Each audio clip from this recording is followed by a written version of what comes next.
पार्टियों को चाहिए वोट, हमें तो वोट चाहिए नहीं। हम जो सही है वो सही कहेंगे, जो गलत है वो गलत कहेंगे। ये पूरा एक्ट ही जातीय भेदभाव को बढ़ावा देता है। तो जातियों में बांटने का काम कर रही है सरकार, उसी के विरोध में आए हैं। हम चाहते हैं सरकार से इसको तत्काल संज्ञान मिले और ये काला कानून वापस ले। हमें आपस में समन्वय के साथ रहने दिया जाए, जातियों में बांटने का काम ना किया जाए। चोर बाके सारे और ये भी सारे सड़क पे रहे, इससे हम लोगों की भावना यहाँ नहीं होती, हमें बुरा नहीं लगता। 75-76 साल देश आजाद हुए हो गया, आखिर कितना दिन चाहिए इनको बराबरी में आने के लिए? सारी जिम्मेदारी जनरल वालों ने रखी है, नहीं कर रहे हैं। सरकार को बनाया है तो हम इस सरकार को उखाड़ फेंकने का भी क्षमता रखते हैं। अभी तो हम ये टेलर दिखा रहे हैं, बारिश में और लोगों को रोक लिया गया है, हमारे पुलिस द्वारा रोका गया है। अभी हम पूरे देश व्यापी आंदोलन करेंगे, चक्का जाम करेंगे। 12 जनवरी को यूजीसी यानी यूनिवर्सिटी ग्रांट कमीशन की तरफ से एक रेगुलेशन आता है जिसका नाम होता है promotion of equity in higher institutions and regulation 2026, जिसका उद्देश्य देश के तमाम कॉलेजेस, तमाम यूनिवर्सिटी, शैक्षणिक संस्थानों में समानता लागू करना है। इक्विटी यानी समानता को प्रमोट करना। इसको लेकर अब एक विवाद खड़ा हो गया, और विवाद ये खड़ा हो गया है कि समान समाज से आने वाले लोग जो हैं वो इस वक्त आंदोलनरत हैं, वो सड़कों पर हैं। और इस वक्त मैं मौजूद हूँ यूनिवर्सिटी ग्रांट कमीशन के हेडक्वार्टर के ठीक बाहर, जहाँ सवर्ण समाज के लोग विरोध कर रहे हैं। पूरे देश में यूजीसी के नए रेगुलेशंस का जमकर विरोध हो रहा है और इससे सवर्ण विरोधी बताते हुए सवाल खड़े किए जा रहे हैं। आइए विरोध कर रहे लोगों से बातचीत कर जानने की कोशिश करते हैं कि वो क्यों इसका विरोध कर रहे हैं और कौन से ऐसे प्रावधान हैं इस रेगुलेशंस के जिसके खिलाफ वो सड़क पर उतरने के लिए मजबूर हैं। इस वक्त तमाम लोग जो हैं यूजीसी हेडक्वार्टर्स के बाहर मौजूद हैं। इस यूजीसी के नए रेगुलेशन के विरोध में हम उनसे बातचीत कर जानने की कोशिश करेंगे। आप लोगों ने आज जो यहाँ पे एक प्रोटेस्ट बुलाया, आप लोगों ने आंदोलन बुलाया, उसका उद्देश्य क्या है? देखिए, आज का उद्देश्य था कि यूजीसी एक्ट में जो कानून बनाए गए हैं, यूजीसी के द्वारा एक्ट बनाया गया है, उनको समाप्त किया जाए। यही मेरा जो है आज का प्रावधान। जब से ये नए रेगुलेशंस आए हैं तब से पूरे देश भर में, खासकर सामान्य कैटेगरी के जो लोग हैं, जो सवर्ण लोग जो हैं, वो चाहे छात्र हों चाहे उस समाज से जुड़े लोग हैं, इस पूरे एक्ट का पुरजोर विरोध कर रहे हैं। सरकार का कहना है कि वो इससे जो है शैक्षणिक संस्थानों में समानता लाने की कोशिश कर रही है। फिर इसका विरोध क्यों हो रहा है? देखिए, ये समानता नहीं, ये असमानता की एक गहरी खाई है। ये जो एक्ट है ये देश में जातीय भेदभाव को बढ़ावा देगा। जैसे SC/ST एक्ट दे रहा है ऐसे ही वो भी देगा। तो ये हम नहीं होने देंगे कभी। हम देशभक्त लोग हैं, हम कभी ऐसा नहीं होने देंगे। कोई भी पार्टी जो है वो इस रेगुलेशन के खिलाफ नहीं बात कर रही है, ऐसा क्यों हो रहा है? आपको क्या लग रहा है? पार्टियों को चाहिए वोट, हमें तो वोट चाहिए नहीं। हम जो सही है वो सही कहेंगे, जो गलत है वो गलत कहेंगे। तो हमें वोट नहीं चाहिए, हमें सही और गलत चाहिए। तो आपके हिसाब से क्या गलत है इस रेगुलेशन में जिसमें बदलाव होने की आवश्यकता है? पूरा एक्ट ही गलत है। ये पूरा एक्ट ही जातीय भेदभाव को बढ़ावा देता है। सरकार का तो कहना है कि इसे जाति भेदभाव खत्म करने के प्रयास में लाया गया है। वो गलत बोल रहे हैं, झूठ बोल रहे हैं। वो झूठा आश्वासन दे रहे हैं OBC SC को ध्रुवीकरण करने के लिए, वोट बैंक बनाने के लिए। जी, तो कौन सा प्रावधान जो है वो गलत है इस एक्ट में? इसके अंदर पहली बात तो सामान्य वर्ग के लोगों को रखा नहीं गया है, एक भी व्यक्ति को। दूसरी बात, इस एक्ट के अंतर्गत कोई भी ऐसी व्यवस्था नहीं है जिसमें अगर कोई गलत है, दोषी नहीं है और कोई गलत फॉल्स एलिगेशन लगा रहा है तो उसके ऊपर क्या कार्रवाई? कुछ नहीं है। तो ऐसे कानूनों का क्या मतलब? इस वक्त आप देख सकते हैं कि लगातार जो यहाँ पे विरोध हो रहा है, लोग यहाँ पे काले कानून कह रहे हैं इसको, और कह रहे हैं कि मोदी तेरी तानाशाही नहीं चलेगी और उसे वापस लेने का अनुरोध कर रहे हैं। यहाँ पे आप लोग किस चीज़ का विरोध कर रहे हैं? हम यहाँ अजय कुमार दुबे, अयोध्या श्री रामचंद्र की धरती से चलकर आया हूँ। हम लोग यहाँ जो जातियों में बांटने का काम कर रही है सरकार, उसी के विरोध में आए हैं। हम चाहते हैं सरकार से इसको तत्काल संज्ञान मिले और ये काला कानून वापस ले। हमें आपस में समन्वय के साथ रहने दिया जाए, जातियों में बांटने का काम ना किया जाए। हम ये भारतीय जनता पार्टी से उम्मीद करते हैं। चोर बाके सारे और ये भी सारे सड़क पे रहे, इससे हम लोगों की भावना यहाँ नहीं होती, हमें बुरा नहीं लगता कि हमने देश के लिए सबसे ज्यादा बलिदान दिया है और हमारे साथ ऐसा हो रहा। क्या ये सब चीजें सरकार को दिखाई नहीं दे रही हैं? ये सारी जिम्मेदारी सवर्णों की है। 75-76 साल देश आजाद हुए हो गया, आखिर कितना दिन चाहिए इनको बराबरी में आने के लिए? सारी जिम्मेदारी जनरल वालों ने रखी है, जितनी भी सरकार आ रही है सब SC ST OBC की ही आ रही है। कभी आपने सुना है कि जनरल वालों की भी कोई सरकार आई है? हम सरकार से यही चाहते हैं कि भेदभाव न करे, हिंदुओं से हिंदुओं को ना लड़ाए, आपस में प्रेम से रहने दे। वैसे भी देश में बहुत समस्या है, ये लव जिहाद पे कानून ला सकते हैं, गौ हत्या पे ला सकते हैं, ये जनसंख्या नियंत्रण पे ला सकते हैं, जो सारी अच्छी चीजें हैं उन पे ये कभी विचार ही नहीं कर रहे हैं। सरकार को बनाया है तो हम इस सरकार को उखाड़ फेंकने का भी क्षमता रखते हैं। जनरल कैटेगरी के लोगों ने ही बनाया है तो ये उसको सर पे बिठा रखा है तो उनको नीचे हम पटक भी लोगों ने सकते अपने हैं। खून पसीने से इस पार्टी को सींचा है, हमने इसकी सरकार बनाया है और आज ये जातियों में बांटने का, भेदभाव पर उत्पन्न करने का सरकार काम कर रही है। ऐसे काले कानून बर्दाश्त नहीं किए जाएंगे। हम राष्ट्र व्यापी आंदोलन करेंगे, हम सड़कों पे उतरेंगे। हमने सरकार को बनाया है, अगर ये सरकार इस काले कानून को वापस नहीं लेगी तो सरकार को हम जमीन के घुटने पे टिका देंगे। समाज में कहाँ जाती है आप देख रहे, कहीं समाज और में इस जाती पार्टी है, का जैसे सर्वनाश हो सरकारी जाएगा। दफ्तरों में जाओ, वहीं भारतीय जाती जनता दिखाई पार्टी देती का है। ये कानून नहीं सर्वनाश कर देगी। मैं अजय कुमार दुबे जो है अयोध्या श्री रामचंद्र की धरती से आकर बता रहा हूँ कि ये काला कानून भारतीय जनता पार्टी का सर्वनाश करके छोड़ेगी। हमारे साथ कुछ इस वक्त युवा छात्र भी मौजूद हैं, हम उनसे बात करेंगे। आप लोग यहाँ पे विरोध में आए हैं यूजीसी के इस एक्ट का, आपने यहाँ पे लिखा भी है Modi ji roll back UGC. पहली बात तो ये जो रेगुलेशन लाए गए हैं ये यूजीसी की तरफ से लाए गए हैं, तो आपको क्या लगता है कि क्यों गलत है ये एक्ट? क्योंकि सरकार का कहना ये है साफ साफ ब्राह्मणों के लिए और स्वर्ण के लिए दबाया जा रहा, साफ साफ SC ST एक्ट ब्राह्मण सारे जर्नल स्वर्ण सब सह गए थे, पर ये यूजीसी बिल्कुल नहीं सहेगा, कोई भी नहीं सहेगा। और मैं तो आपके इसके माध्यम से अपील करना चाहूँगा, सारे स्वर्ण को उतरना चाहिए रोड पे और ये एक्ट के लिए खड़े होना चाहिए। आज नहीं करोगे कल आओगे, होना तो पड़ेगा एक दिन। तो मैं सबसे हाथ जोड़ के अपील करूँगा, सब एक बार उतरे रोड पे इसके लिए। क्या इसमें एग्जैक्टली गलत क्या है? मैं ये जानने की गलत कोशिश ये कर है रहा कि हूँ। भाई इसमें ना किसी को भी, जैसे कोई दलित समाज का हमसे, चलो हम फालतू नहीं बोल रहे, किसी से सामने से आके हमसे फालतू बोलता है, हम अगर मजाक में भी, हंसी मजाक में भी कोई अब शब्द बोल देते हैं तो कौन फंसेगा? स्वर्ण समाज फंसेगा, 10 साल के लिए जेल हो जाएगी बिना बेल के। अब वो गलत साबित नहीं होता उसके बाद भी उस पर कोई कार्रवाई नहीं है। इस वक्त जो यहाँ पे लोग विरोध प्रदर्शन कर रहे थे उनमें उन्हें अधिकारियों ने अंदर मिलने के बुलाया है। उनमें से कुछ उनके जो प्रतिनिधि हैं वो एक ज्ञापन लेकर अंदर अधिकारियों से मिलने गए हैं। वो ज्ञापन उन्हें सौंपा जाएगा और उस पर उनसे बातचीत की जाएगी और देखा जाएगा कि अधिकारी जो है वो आंदोलनकारियों को क्या आश्वासन देते हैं, क्या कुछ बातचीत होती है अंदर, हम उसकी भी आपको जानकारी देंगे। लेकिन यहाँ पर इस वक्त काफ़ी लोग मौजूद हैं। हम आपसे वापस यही पूछेंगे कि ये विरोध प्रदर्शन कब तक चलेगा, क्योंकि हमने देखा है तमाम जो है ये पूरे देश में खासकर जो सामान्य वर्ग से आने वाले छात्र हैं, जो लोग हैं, वो काफ़ी आंदोलनरत हैं, काफ़ी आक्रोशित हैं इस नए रेगुलेशंस को लेके। आपको क्या लगता है क्यों इसका इतना पुरजोर विरोध होना चाहिए? जब तक ये कानून वापस नहीं होगा तब तक हमारा आंदोलन जारी रहेगा। अभी तो हम ये टेलर दिखा रहे हैं, बारिश में और लोगों को रोक लिया गया है, हमारे पुलिस द्वारा रोका गया है। अभी हम पूरे देश व्यापी आंदोलन करेंगे, चक्का जाम करेंगे, ट्रेन के पटरी जाम करेंगे, हर चीज़ जाम करेंगे और ये कानून वापस नहीं हुआ। अभी हमें कुछ सूचना मिली, सूत्रों के अनुसार अंदर हमारे लोग गए हुए हैं कि कुछ इस कानून में हम वापस लेंगे, संशोधन करेंगे। इसलिए हम लोग भी शांतिपूर्वक यहाँ आंदोलन कर रहे हैं और आगे भी शांतिपूर्वक ही करेंगे। जब तक ये कानून वापस नहीं होगा तब तक ये प्रदर्शन चलता रहेगा और चलता रहेगा। भारत माता की। तो आप लोग की मांगे क्या है? कानून में संशोधन होना चाहिए, कानून वापस होनी चाहिए? हमें वापस चाहिए, संशोधन से काम नहीं चलेगा। वापस होना चाहिए। क्यों? क्योंकि ये हमारे समाज के लिए सही नहीं है, हमारे बच्चों को फंसाया जाएगा, है ना, इसलिए इसको वापस करना है ना, इसको वापस करना है। अब जो तमाम राजनीतिक पार्टियां हैं, चाहे वो विपक्ष की हों चाहे वो पक्ष की हों, तमाम पार्टियों का ये कहना है कि इससे ये जो है वो समानता के लिए लाया गया है। कहाँ से समानता हो गई? उनके हाथ में तलवार दे दी, हमें ढाल भी नहीं दिया कि हम अपनी सेफ्टी कर सके, तो समानता कहाँ हो गया?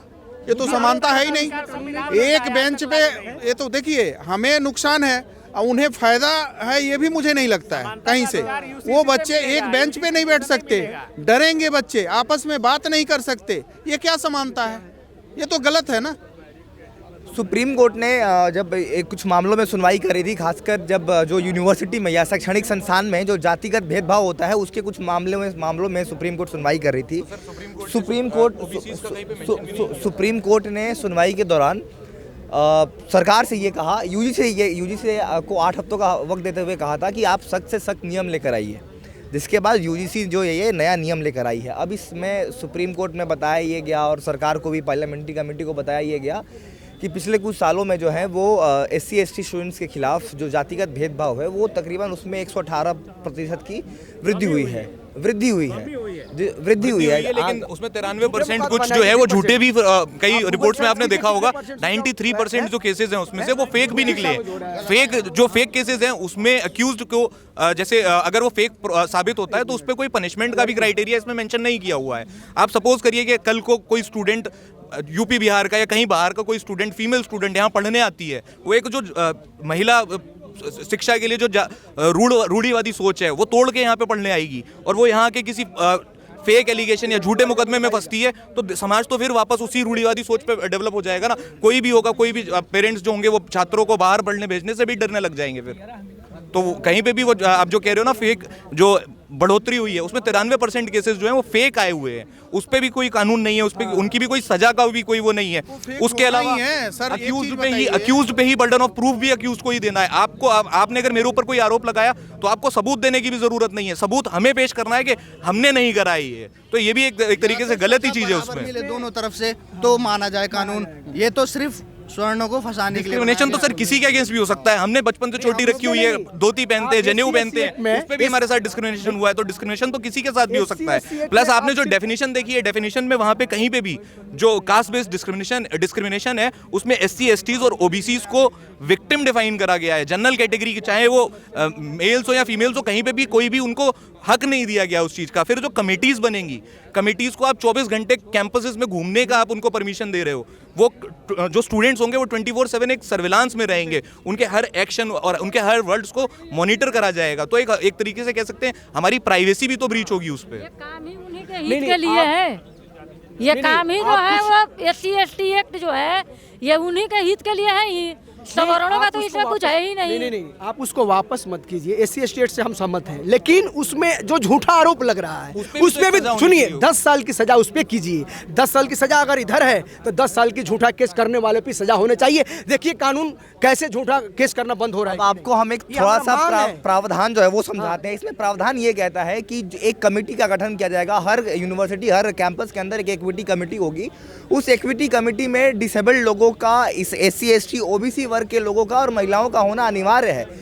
उसमें कहीं भी ये नहीं कहा गया है कि जनरल कैटेगरी के लोगों का भी प्रतिनिधित्व वहाँ पे होगा। इसके अलावा ये है कि अगर कोई आपके ऊपर एलिगेशन लगता है तो बहुत समानता है। SC/ST एक्ट जो पूरे देश में लागू है और ये कहीं ना कहीं उसी का एक यूनिवर्सिटी वर्जन है कि अगर आप पे कोई आरोप लगते हैं तो आप पर मुकदमा दायर किया जाएगा, चाहे आप गलत हो या नहीं हो, आप पे जांच की जाएगी और आपको 10 साल का सजा का प्रावधान है। अब इनकी मांग ये है कि अगर सजा का प्रावधान हमारे खिलाफ है, अगर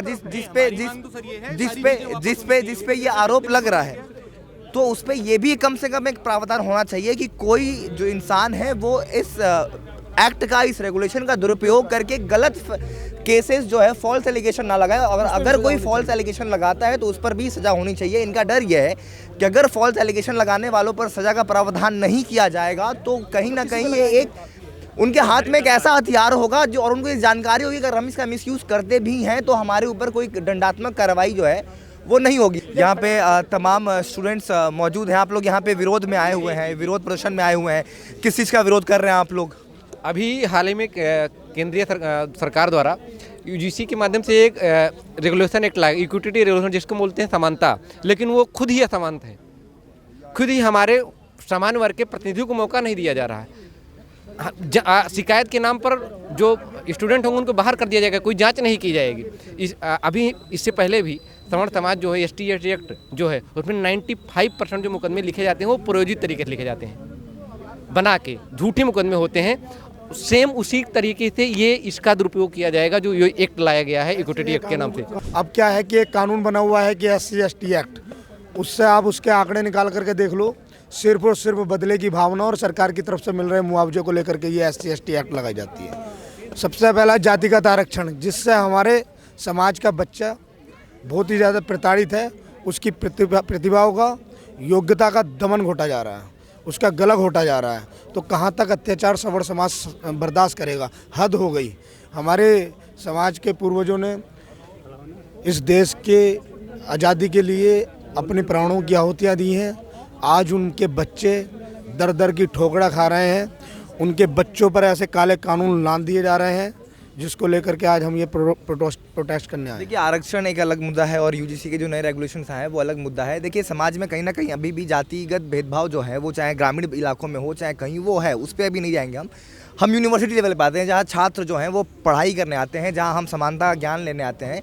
एक सवाल जो लोग इस रेगुलेशंस पे उठा रहे हैं वो ये भी है कि क्या वाकई इसकी ज़रूरत थी, क्योंकि जो हमारे पूरे यूनिवर्सिटीज़ की अगर हम बात करें तो तकरीबन 4.5 से 5.25 करोड़ के आसपास हमारे यूनिवर्सिटीज़ में छात्र हैं, जहां पिछले साल जो सरकारी आंकड़ा है मेरे ख्याल से जो 2022 से इसका आंकड़ा है वो है 378 जातिगत भेदभाव के केसेस का, जो कि कुल छात्रों की आबादी का 0.0018% है। तो क्या इस पर आवश्यकता थी इस प्रकार के प्रावधान को लाने की?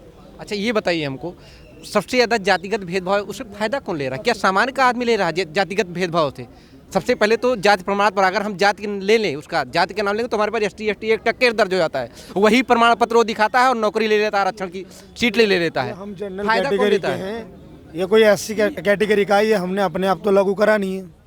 हम जनरल में हैं, हम सवर्ण हैं, इस सवर्ण का नाम हमने तो दिया नहीं है, ये तो भाई देश के संविधान ने दिया है कि ये जनरल कैटेगरी में आएंगे, SC ST में आएंगे, तो फिर एक सुविधा, एक विशेष समुदायों को सारी व्यवस्थाएं सुविधाएं क्यों?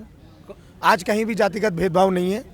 आप कहीं भी, हम लोग जहाँ भी जाते हैं किसी भी ठेले वाले से उसकी जाति नहीं पूछते, हम किसी के ब्याह शादियों में जाते हैं तो हलवाई से उसकी जाति नहीं पूछते, हम किसी को अपने यहाँ बुलाते हैं, हमारे भी व्यक्तिगत संबंध है, हम किसी से जाति पूछ करके उसे घर में बांटते हैं नहीं बांटते हैं, ऐसा तो कुछ नहीं है ना। तो फिर ऐसी व्यवस्थाओं सुविधाओं से मिलता क्या है? कुछ फायदा नहीं है। सरकार को इन चीज़ों पर सोचना चाहिए, विकास के मुद्दे पर बात करनी चाहिए। एक जब हमने और भी देखा है कि जब भी कोई ऐसे आंदोलन होते हैं और जब लोग सड़कों पे किसी मांग को लेकर उतरते हैं तो उन्हें कम से कम विपक्षी पार्टियों का समर्थन मिलता है। इस पूरे मामले में ना पक्ष की तरफ से लोग बयान आ रहे हैं, ना विपक्ष इस मामले में अपना समर्थन दे रहा है। क्या लग रहा है आपको? जो है सवर्ण समाज जो है ये ऑलरेडी भाजपा का शुरू से सपोर्टर रहा है, हम लोग वोट दिए भी हैं, दिलाए भी हैं, तो हमारे साथ विपक्ष में क्यों आएगा भाई? इसलिए हमारे सपोर्ट में कोई नहीं और है। इसलिए आज हम लोग ठगा हुआ महसूस कर रहे हैं। शुरुआत से हम लोग चट्टान की तरह इनके पीछे खड़े रहे, आज भी खड़े हुए हैं। अगर ये इस तरीके से कानून लाना बंद कर दें, आज भी हमारा समाज इनके साथ खड़ा हुआ है। और मैं गारंटी से कह सकता हूँ, आप डाटा निकलवा के देख लीजिए, जिनके पक्ष में ये कानून बना रहे हैं हम लोगों को उत्पीड़ित करने के लिए, उनके वोट्स इनको नहीं मिलते हैं, उनके वोट्स हम लोग इनको दिलवाते हैं। लेकिन आज ये हम लोगों का उत्पीड़न करने पे अभी कुछ दिन पहले नीट में लाया गया जिसमें -40 नंबर। अब बताइए, कोई आरक्षित वर्ग का बच्चा -40 में जो डॉक्टर बनेगा आप उससे इलाज करवाएंगे? मोदी जी इलाज करवाएंगे? कोई भी नेता जो है, सांसद विधायक इलाज करवाएगा? अपना नहीं करवाएगा, वो अपना इलाज विदेश में करवाएगा, वो अपना बड़े बड़े डॉक्टरों से पर्सनल घर में बुला के करवाएगा, उससे नहीं करवाएगा। तो जरूरत ही नहीं है ना, आप जाओ पेपर 3 घंटे बैठ के चले आओ, आपको 0 नंबर मिल जाएंगे। इस समय तो आरक्षण को भी समीक्षा करने की जरूरत है। जो भारत में आरक्षण व्यवस्था लागू है उसकी भी पुनः समीक्षा की जरूरत है, उस पर समीक्षा किया जाए क्या इसकी जरूरत है भी। आज की डेट में सबसे ज्यादा उत्पीड़ित कौन हो रहा है? सवर्ण समाज हो रहा है, सारे लोग मिल करके कर रहे हैं, सरकार भी उत्पीड़ित कर रही है। आपका जो SC ST OBC वर्ग आपने बना दिया वो कर रहा है, आपने माइनॉरिटी बना दिया वो हमें उत्पीड़ित कर रहा है, आपकी सरकारी व्यवस्थाएं हमें उत्पीड़ित कर रही हैं, आपकी जो पुलिस व्यवस्था है वो हमें उत्पीड़ित कर रही है। तो आज के डेट में उत्पीड़ित कौन हो रहा है? तो जो आपकी आरक्षण की व्यवस्था है, देखिए हमें लगता है कि इस व्यवस्था की भी एक बार पुनः समीक्षा की जानी चाहिए। क्या इसकी वाकई में ज़रूरत है? आरक्षण पूर्णतः खत्म होना चाहिए। और ये UGC का जो नया आपने गजट लागू कर दिया है बिना किसी संसद ने प्रे और चर्चा के, इससे पहले कोई चर्चा नहीं हुई, कोई विचार नहीं हुआ, आपको जस्ट एक कमेटी ने उठा करके एक सुझाव दिया और आपने उसको गजट बना करके और हमारे ऊपर थोप दिया, जिससे हमारे बच्चे आने वाले टाइम पे क्या होगा? अगर आप रोजगार दे नहीं पा रहे हैं, आरक्षण लागू कर रहे हैं, ठीक है, आप पढ़ाई में डिग्रियां हमें देंगे नहीं, बच्चे हमारे पढ़ लिख करके भी बेरोजगार घूमेंगे तो क्या करेंगे आने वाले टाइम पे? पहले आपने उनको UGC ला करके SC ST एक्ट ला करके क्रिमिनल घोषित कर दिया है, अब बंदूकें पकड़ना बाकी है, रोड पे घूमेंगे तो वो भी करेंगे। अपने बच्चों को इस आपराधिक गतिविधि से बचाने के लिए आज हमारा पूरा समाज जो है वो इस सड़कों पर उतरा हुआ है। और आप यकीन मानिए, सरकारों ने अगर हमें रोका नहीं होता हमारे बॉर्डर्स पर, तो आज 15 से 20 हज़ार की संख्या आपको यहाँ पर दिखाई देती। सारे बॉर्डर पे, पूरी दिल्ली के बॉर्डर पे रोका हुआ है, भारत के हर एक प्रदेश से लोग यहाँ पे आए हुए हैं, बसें पूरी हमारी रोकी गई हैं, हमारी गाड़ियाँ रोकी हुई हैं, हमारे लोगों को रोका हुआ है। आज यहाँ पर वो लोग हैं जो दिल्ली के अंदर या तो 2-3 दिन पहले आ गए थे या किसी भी तरीके से आने में सक्षम हो पाए हैं, वो लोग यहाँ पे पहुँच पाए हैं। 22 फरवरी को मेरा जंतर मंतर पे बृहद कार्यक्रम है, उसमें काफ़ी संख्या रहेगी सवर्णों की, अपनी 3-4 ये तो है ही साथ साथ, उसमें आरक्षण, सवर्ण आयोग, SC ST एक्ट, इन सब को लेके हमारा एक बृहद कार्यक्रम जंतर मंतर भी 22 फरवरी को है और उसमें हम बृहद आंदोलन भी करेंगे। तो ये सुना आपने आंदोलन में इस वक्त मौजूद सामान्य वर्ग के लोगों का। ये पूरा वर्ग जो है वो काफ़ी आक्रोशित है और कई सवाल खड़े हो रहे हैं यूजीसी के नए रेगुलेशंस पे। वो ये कि क्या इस वक्त इस रेगुलेशन की आवश्यकता थी, जब समानता के लिए छात्र जो हैं वो यूनिवर्सिटीज़ में आते हैं, कॉलेजेस में आते हैं, छात्र आते हैं, साथ में पढ़ाई करते हैं। ऐसे में कहीं ना कहीं अब संभावनाएं ये उत्पन्न हो रही हैं, संभावनाएं ये प्रकट हो रही हैं कि ये नया रेगुलेशन जो है वो छात्रों में आपसी विश्वास को कमज़ोर करेगा। कहीं ना कहीं उनके आपसी रिश्तों को भी ये रेगुलेशन जो है वो ख़राब कर सकता है और परस्पर छात्रों को जो है वो संदेह की दृष्टि से देखा जाएगा, जो कि एक सौहार्दपूर्ण शैक्षणिक संस्थान में नहीं होना चाहिए। ये लेकर तमाम सवाल मौजूद हैं। इस वक्त शिवम सिंह हमारे साथ यहाँ पे मौजूद हैं जो प्रतिनिधित्व कर रहे हैं इस पूरे आंदोलन का। ये इस वक्त यूजीसी के हेडक्वार्टर के अंदर कहते हैं। इनकी मुलाकात चेयरपर्सन से हुई थी। क्या कुछ बातें हुई अंदर, क्या कुछ सांत्वना आप लोगों को दिया गया अधिकारियों की तरफ से? नहीं, बिल्कुल उनसे अच्छी बातें हुई, बहुत अच्छे तरीके से हमारी बातें हुई और काफ़ी लंबी बात हुई। उसके आधार पर यह निष्कर्ष निकला है कि 15 दिन में हमारी मांगें मानी जाएंगी। किस माहौल में बातचीत हुई? माहौल कैसा था? पॉजिटिव था? माहौल बहुत पॉजिटिव था, बहुत पॉजिटिव, बिल्कुल अच्छा माहौल था जी। क्या कुछ कहा गया चेयरपर्सन की तरफ से? चेयरपर्सन के द्वारा कहा गया कि 15 दिन का समय दीजिए, हम अपनी बात, आपकी बात सरकार तक रखेंगे और आपकी मांगे जो है मानी जाएंगी। कौन कौन सी मांगे आपने उनके सामने रखी थी? एक्ट को खत्म करने की एक्ट को खत्म करने की मांग करी है। एक्ट खत्म करने की बात? जी। उसमें कुछ संशोधन की बात कही है आपने? वो तो बात का विषय है, देखेंगे जी। तो ये 15 दिन आप लोगों की रणनीति क्या रहने वाली है? आप लोग क्या आंदोलन जारी रखेंगे, बंद करेंगे? 15 दिन लगातार आंदोलन जारी रहेंगे और अब तो हम विश्वविद्यालयों में जा करके अपने छात्रों को जगाने का काम करेंगे। और केवल सवर्ण नहीं, अब देखिएगा ओबीसी समाज और SC छात्र, सारे छात्र, हर एक छात्र आकर के लड़ेगा ये लड़ाई जी। आप लोगों को लगता है कि आप लोगों की मांगे जो है वो अंततः मान ली जाएंगी या उसमें संदेह है? उसमें कोई संदेह है ही नहीं मानी जाएंगी तो बहुत बड़ा आंदोलन यहाँ खड़ा होगा, आप देखिएगा। 15 दिन में अगर मांगे नहीं मांगेंगे तो 16वें दिन क्या? 16वें दिन आंदोलन के साथ आंदोलन अभी तो तैयारी नहीं किए थे, इस बार तैयारी करके आंदोलन जी। आंदोलन कहाँ होगा? आंदोलन यही होगा यूजीसी। तो ये सुना आपने शिवम सिंह को। इनका ये कहना है कि इनकी चेयरपर्सन से इस वक्त बात हुई। इन लोगों ने चेयरपर्सन यूजीसी को तकरीबन 15 दिनों का अल्टीमेटम दिया है कि 15 दिन में अगर इनकी मांगों को नहीं माना जाता है तो 16वें दिन यूजीसी ऑफिस के बाहर ये भारी आंदोलन दोबारा करेंगे। उनका ये ऐसा कहना है कि अब अगले 15 दिन जो है ये पूरी तैयारी करने जा रहे हैं, ये पूरी रणनीति के साथ अगली बार उतरेंगे और इनका आंदोलन शांत करने का कोई इरादा नहीं है। इनका ये कहना है कि पूरे समाज को जागृत करेंगे और उन्हें सड़कों पर उतरने के लिए उत्साहित और प्रेरित करेंगे। अब देखना दिलचस्प होगा कि क्या यूजीसी जो है, क्या सरकार जो है वो इनकी मांगे मांगती हैं, क्या 15 दिनों में इस पूरे मामले का हल होता है, आगे क्या होगा ये देखने योग्य और दिलचस्प बात होगी। फिलहाल हमारे रिपोर्ट में इतना ही। वीडियो जर्नलिस्ट अभिषेक कोहली के साथ मैं प्रमोद तिवारी, यूजीसी हेडक्वार्टर्स दिल्ली, दी एज।